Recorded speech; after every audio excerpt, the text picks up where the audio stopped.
The bus sent a baby stroller flying, and Laura felt like she was watching a horror movie. Luckily, the stroller was empty except for beer cans, and everyone sighed in relief except for one middle-aged lady who was hopping mad. At this moment, the police arrived, ready to clear the way for the bus as Black Dude found an unblocked route. This route had just been finished and was still closed, making it their best option. The catch. To get on it, they had to navigate a sharp turn, and at their speed, the bus was sure to flip. Nick urgently told everyone to sit on the right side to stabilize the bus. Meanwhile, Laura was gripping the steering wheel like it was the last cookie of the party. Nick helped, but the bus leaned dangerously due to its slow speed. In this tense moment, everyone united. As the sharp turn's angle decreased, the bus stayed upright, tires back on ground, avoiding a flip and entering the clear road. Black Dude called a tow truck. Nick stopped him quickly. Walter had warned Nick not to let the passengers out or he'd blow up the bomb. The bus wild ride through the city quickly caught media attention. Media outlets dispatched helicopters for live coverage, and Walter just happened to be watching this unfold on TV. Nick quickly received. Walter told Nick to come up with $3 million in ransom pronto, and Nick agreed to negotiate, but only if the injured driver could get off first. Walter agreed. The driver got off for hospital, but then a terrified woman wanted to flee.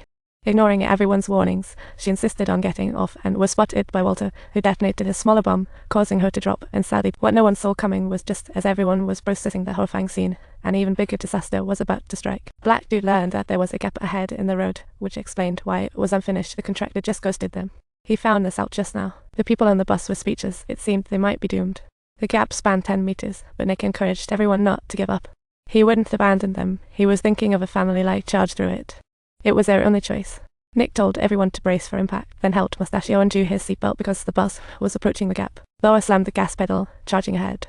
In this thrilling moment, everyone held their breath. The vehicle roared ahead with acceleration, ultimately achieving a safe landing after spanning across scores of meters.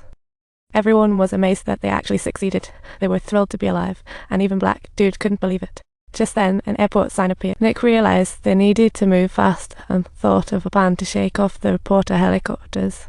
They could drive the bus into the airport, escaping Walter's watch and looping around to plan their rescue. Black Dude hadn't thought of that, but it was long before Walter caught on and called Nick, demanding he hand over the ransom ASAP. Walter was running out of patience, and Nick was stalling, claiming he needed to get off the bus to negotiate. Walter reluctantly agreed to let Nick off, but seeing the TV crew's chopper gone, Black Dude wanted to rescue inside the bus. Nick stopped him. He knew Walter was meticulous. No one knew if he had secret surveillance on the bus, and trying to get off could trigger the bomb. They couldn't take that risk, so they tried a different approach. They planned to disarm the bomb, and that wild idea shocked everyone. Nick was to lie on a small trailer heading under the speeding bus, held on by just a rope. If either driver made a mistake, Nick might be sent flying. Nevertheless, brave Nick wasn't scared, but old man was sweating bullets. As soon as Nick went below to disarm, Walter anticipated this, making disarmament impossible, but police identified Nick and Walter, the latter a retired bomb expert. He retired early after an injury during a job, but his pension wasn't cutting it, so he resorted to kidnapping for cash. Upon learning the news, the police decided to raid Walter's lair. Nick didn't need to disarm the bomb. But just as he was leaving, tire fragments flew up onto the shore when the bus tires got shredded while entering the airport, spilling debris everywhere. Nick wasn't feeling so hot, causing the trailer to lose balance as it bumped against the bus rear tire, and he gripped the bus undercarriage tightly. He saved the trailer, but the cable snapped, endangering Nick more. Luckily, he clung to the chassis with strong arms. The piece detached from the trailer. Sensing trouble, the people on the bus hastily opened the emergency hatch. With combined efforts, they managed to pull Nick back on board, averting disaster. The police soon arrived at Walter's home, quickly surrounding it to capture him, but Walter had inside. He had set a trap, and once it was triggered, a terrifying explosion ensued, sending all the officers flying. Fortunately, the officers wore protective gear, but the blast wave still caused serious harm. Nick received a call from Walter, who told him about the terrible explosion that just occurred. Nick felt the atmosphere sour. Walter advised him to cough up. Walter had everything under his control, and the fate of the people on the bus rested in his hands. They had to strictly adhere to his instructions to survive. Time was of the essence, as 11 o'clock was drawing near. Nick was feeling totally played and could only vent out his frustration, but just then he stumbled upon a secret.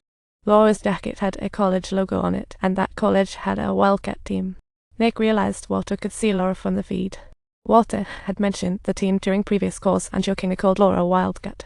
Nick swiftly noticed a camera positioned directly above the bus driver's seat. Turns out, Walter had been aware of the police's movements all along.